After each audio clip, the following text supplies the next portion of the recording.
ಇನ್ನು ರಾಜ್ಯ ಕಾಂಗ್ರೆಸ್ ವಿರುದ್ಧ ಬೆಂಗಳೂರಿನಲ್ಲಿ ಆರ್ ಅಶೋಕ್ ವಾಗ್ದಾಳಿಯನ್ನ ನಡೆಸಿದ್ದಾರೆ. ಡಿಕೆಶಿ ನಾನೇ ಅಧಿಕಾರಕ್ಕೆ ತಂದೆ ಅಂತಾರೆ, ಸಿದ್ದರಾಮಯ್ಯ 5 ವರ್ಷ ನಾನೇ ಸಿಎಂ ಅಂತಾರೆ. ಇನ್ನು ಡಿಕೆಶಿಗೆ ನಯಾ ಪೈಸೆ ಬೆಲೆ ಇಲ್ಲ ಅಂತ ಆರ್ ಅಶೋಕ್ ವಾಗ್ದಾಳಿ ನಡೆಸಿದ್ದಾರೆ.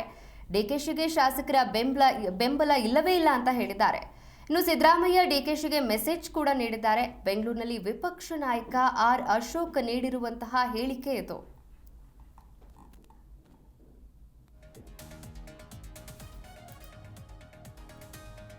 ನೋಡಿ, ಬೆಂಗಳೂರಿನಲ್ಲಿ ಆರ್ ಅಶೋಕ್ ರಾಜ್ಯ ಕಾಂಗ್ರೆಸ್ ವಿರುದ್ಧ ವಾಗ್ದಾಳಿಯನ್ನ ನಡೆಸಿರುವಂತದ್ದು. ಡಿಕೆಶಿ ನಾನೇ ಅಧಿಕಾರಕ್ಕೆ ತಂದೆ ಅಂತ ಹೇಳ್ತಾರೆ. ಇನ್ನೊಂದ್ ಕಡೆ ಸಿದ್ದರಾಮಯ್ಯ 5 ವರ್ಷ ನಾನೇ ಸಿಎಂ ಅಂತ ಹೇಳ್ತಾರೆ. ಡಿಕೆಶಿಗೆ ನಯಾ ಪೈಸೆ ಬೆಲೆ ಇಲ್ಲ ಅಂತ ಅಶೋಕ್ ವಾಗ್ದಾಳಿ ನಡೆಸಿದ್ದಾರೆ. ಡಿಕೆಶಿಗೆ ಶಾಸಕರ ಬೆಂಬಲ ಇಲ್ಲ ಅಂತ ಮೆಸೇಜ್ ಕೂಡ ಬಂದಿದೆ. ಸಿದ್ದರಾಮಯ್ಯ ಡಿಕೆಶಿಗೆ ಮೆಸೇಜ್ ನೀಡಿದ್ದಾರೆ. ಬೆಂಗಳೂರಿನಲ್ಲಿ ವಿಪಕ್ಷ ನಾಯಕ ಆರ್ ಅಶೋಕ್ ಕೊಟ್ಟಿರುವಂತಹ ಹೇಳಿಕೆ ಇದು.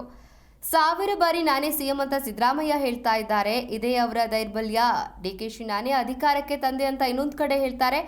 ಈ ಕುರಿತಂತೆ ಸ್ವಾಮೀಜಿ ಕೂಡ ಮಾತನಾಡ್ತಾರೆ. ಈಗ ಸಿಎಂ 5 ವರ್ಷ ನಾನೇ ಅಂತ ಹೇಳ್ತಾ ಇದ್ದಾರೆ. ಅರ್ಥ, ಡಿಕೆಶಿಗೆ ಕಾಂಗ್ರೆಸ್ನಲ್ಲಿ ನಯಾ ಪೈಸೆ ಬೆಲೆ ಇಲ್ಲ. ಸಿದ್ದರಾಮಯ್ಯ ಅವರೇ ನಾನೇ 5 ವರ್ಷ ಅನ್ನೋದಕ್ಕೆ ನೀವೇ ಕಾಂಗ್ರೆಸ್ ಪಾರ್ಟಿನ ಅನ್ನುವಂತಹ ಪ್ರಶ್ನೆಯನ್ನ ಕೂಡ ಕೇಳುತ್ತಾರೆ. ಇನ್ನು ಘೋಷಣೆ ಮಾಡಬೇಕಾದವರು ಮಲ್ಲಿಕಾರ್ಜುನ ಖರ್ಗೆ ಒಂದೇ ದಿನ ಆದರೂ ಸಿದ್ದರಾಮಯ್ಯ 5 ವರ್ಷ ಸಿಎಂ ಅಂತ ಹೇಳ್ತಿದ್ದಾರೆ. ಡಿಕೆಶಿ ಹೇಳಿದ್ರ ಇದನ್ನ ಅಂತ ಪ್ರಶ್ನೆಯನ್ನ ಕೂಡ ಆರ್ ಅಶೋಕ್ ಮಾಡಿರುವಂಥದ್ದು.